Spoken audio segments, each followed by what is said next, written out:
ഓരോ വിജയത്തിന് പിന്നിലും ഓരോ കാരണങ്ങളുണ്ട്.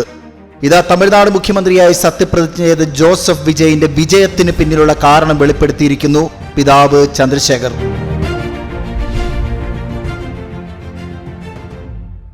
വളരെ ലളിതമാണത്. എല്ലാ ദിവസവും രാത്രി ഉറങ്ങുന്നതിന് മുൻപ് തലയണക്കിടയിൽ വെച്ചിരിക്കുന്ന ബൈബിളിൽ നിന്നും ഒരു വാചകം ഉരുവിട്ടതിന് ശേഷമാണ് അദ്ദേഹം ഉറങ്ങാറ്. ഉണർന്നെഴുന്നേൽക്കുമ്പോഴും ഇത് ആവർത്തിക്കുന്നു. ഇത് തന്നെയാണ് ആ വിജയത്തിന് കാരണം.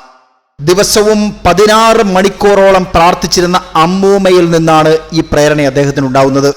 മറ്റുള്ളവരോട് സംസാരിക്കുമ്പോൾ ഏറ്റവും ലളിതമായി ഏറ്റവും ലാളിത്യത്തോടെയുള്ള പെരുമാറ്റം. അധികാരം ഏറ്റെടുത്ത് ആദ്യ മണിക്കൂറുകളിൽ തന്നെ സമാനതകളില്ലാത്ത തീരുമാനങ്ങളാണ് അദ്ദേഹം എടുത്തത്. വിദ്യാലയങ്ങൾക്കും ആരാധനാലയങ്ങൾക്കും സമീപത്തുള്ള ഒരുപാട് സ്ത്രീകൾക്കും കുട്ടികൾക്കും ഏറെ ദോഷകരമായിരുന്ന, അവരിൽ ഭീതി നിറച്ചിരുന്ന വൈൻ ഷോപ്പുകൾ നിർത്തലാക്കിയിരിക്കുന്നു. കോടിക്കണക്കിന് രൂപ ഒരു സംസ്ഥാനത്തിന് നഷ്ടം വന്നേക്കാം, പക്ഷേ ജനങ്ങളുടെ നന്മയായിരുന്നു അദ്ദേഹത്തിന്റെ ലക്ഷ്യം. അത്തരമൊരു തീരുമാനം തുടക്കത്തിൽ തന്നെ എടുക്കാൻ പ്രേരകമായത് അദ്ദേഹത്തിന്റെ ജീവിത ശൈലിയും പിന്തുടർന്നു വന്ന പാരമ്പര്യവും തന്നെയായിരിക്കാം. വിജയ് ക്രിസ്തുമസ് ദിനത്തിൽ നടത്തിയ ഒരു പ്രസംഗത്തിൽ ഒരുപാട് ബൈബിൾ വചനങ്ങൾ ഉദ്ധരിച്ചിരുന്നു. ഇതേക്കുറിച്ച് അദ്ദേഹത്തിന്റെ പിതാവ് പറഞ്ഞത് ഇങ്ങനെയാണ്: വിജയുടെ വളർച്ചയ്ക്കും വിജയങ്ങൾക്കും പിന്നിൽ അദ്ദേഹത്തിന്റെ അമ്മൂമ്മയുടെ പ്രാർത്ഥനാ നിർഭരമായ ജീവിതത്തിന് വലിയ പങ്കുണ്ടെന്നായിരുന്നു അത്. തന്റെ ഓഫീസ് മുറിക്ക് മുകളിലുള്ള മുറിയിൽ താമസിച്ച് ദിവസവും 14 മണിക്കൂറിലേറെ പ്രാർത്ഥനയിൽ മുഴുകിയിരുന്നു അവർ. അവരുടെ കണ്ണീരാണ് തന്റെയും മകന്റെയും ഉന്നതിക്ക് കാരണമെന്ന് അദ്ദേഹം പറയുന്നു. വിജയ് മാതാപിതാക്കളെക്കാൾ കൂടുതലായി പ്രാർത്ഥിക്കുന്ന അമ്മൂമ്മയുമായിട്ടായിരുന്നു കൂട്ട്.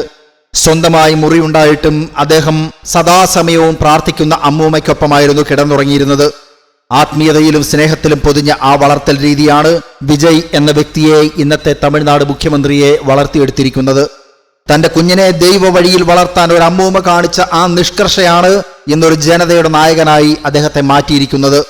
ബൈബിൾ ഇപ്രകാരം ഓർമ്മിപ്പിക്കുന്നു: ബാലൻ നടക്കേണ്ട വഴിയിൽ അവനെ അഭ്യസിപ്പിക്കുക, അവൻ വൃദ്ധനായാലും അത് വിട്ടുമാറുകയില്ല എന്ന്. ബാല്യത്തിൽ തന്നെ ആ അമ്മൂമ്മ പകർന്നു നൽകിയ ശീലം ഇന്ന് അദ്ദേഹത്തിന്റെ ജീവിതത്തിന്റെ ഭാഗമായിരിക്കുന്നു. തന്റെ മക്കൾക്കും പേരക്കുട്ടികൾക്കും വേണ്ടി തുടർച്ചയായി പ്രാർത്ഥിക്കുന്ന മാതാപിതാക്കളുടെ പ്രാർത്ഥന ഒരു കാലത്തും പാഴാവില്ല.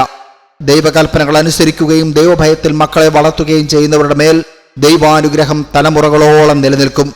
അനുകരണീയമായ വിജയുടെ ജീവിതം ഒരുപാട് പേർക്ക് പ്രചോദനമാവുകയാണ്. ഇതോടൊപ്പം തന്നെ അദ്ദേഹത്തിന്റെ ആദ്യ കുർബാനയുടെ ചിത്രങ്ങളും വൈറലായിട്ടുണ്ട്.